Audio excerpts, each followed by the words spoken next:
युगलपादपङ्कजं सुरासुरैर्वन्दितदिव्यरूपम् भुक्तिं च मुक्तिं च ददासि नित्यं भावानुसारेण सदा नराणाम्।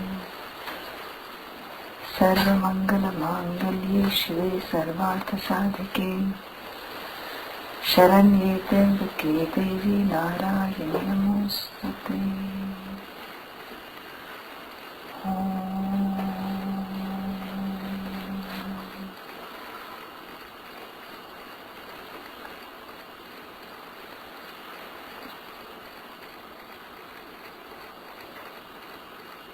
You all have been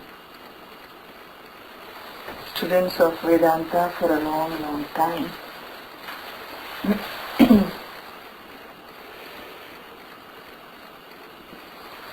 So instead of me attempting to do a typical Vedanta class, I thought this may be a good platform for us to interact a little bit and explore in your own soul searching for what you have been studying, what the teachings mean to you, for you to really guide this session and us look at what are our areas of questions that we have, areas of doubt. I know a title was assigned to me. I get assigned different topics and I sometimes worry when a topic is given and I'm asked to speak. Because what a topic means to me, what it means to you, may not necessarily have anything to do with each other. And I'm not here to idealize a spiritual journey when I don't believe that there is even a journey to get on to. And so I want to hear from you. You are students of Vedanta. And you have been sincere, committed, dedicated for years. So you please tell me, in your thinking, the theme is Vedanta in daily life. Yeah? Amma. Constant topic. It's a constant topic. That itself tells me a lot. So what is this daily life? What is this thing called Vedanta? Are the two connected? If they are, how are they connected? In your thinking, you have a daily life, don't you? And you have something called Vedanta in your life, don't you? Alright. So let me hear your insights into what is Vedanta in daily life. Please tell me, please share. We are friends. This is a closed group. Nothing will leak out into the press. Let us explore ourselves, what this means to us.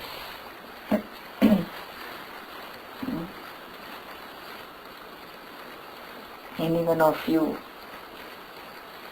who's the courageous one to take the lead? I see. And yes, all right. To me, it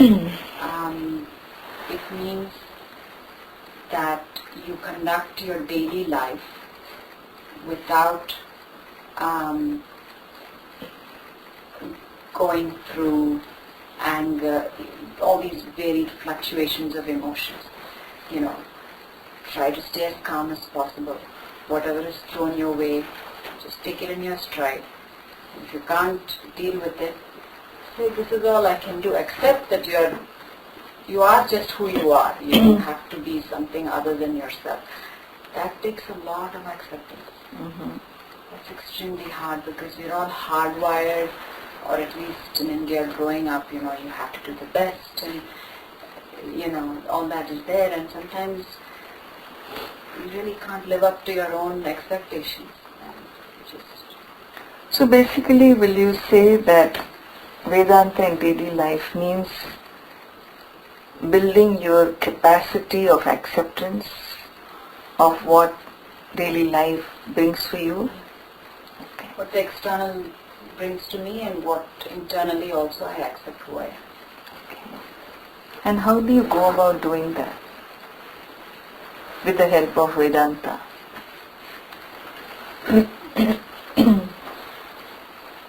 It's a process. I'm not always successful. But I have to, once I have to remind myself at some point when I'm berating, or I'm always thinking in my head, it should have been done like this, it should have been done like that, not good enough, not good enough. Suddenly a light bulb goes off and you say, this is it. This is who you are. Just accept it. Okay.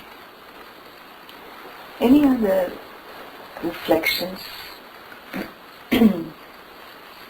I will say something. I would call myself a very late bloomer. Okay. I was thrown into Grahastha-ashrama. I didn't even know there was a choice. So, and I tried to live up to the expectations of the elders, what my mother told me, my mother-in-law expected of me, what I was supposed to do in rearing the children.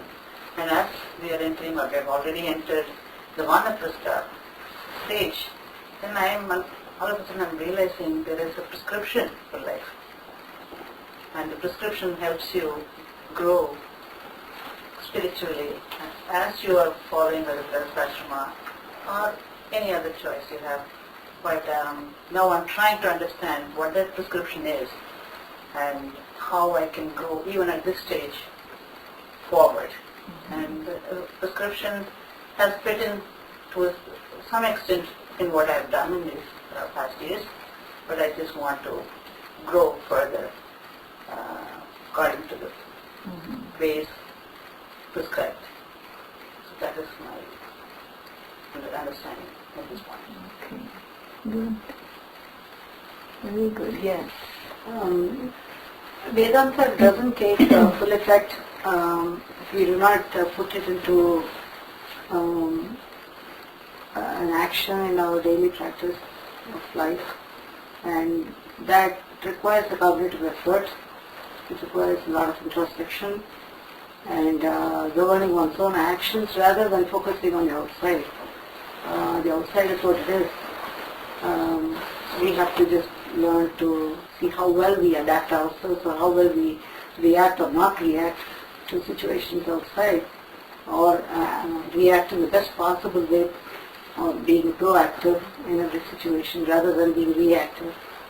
And that's what Vedanta teaches, and unless we put it into practice, I think Vedanta just remains in the books. It has not come into our life.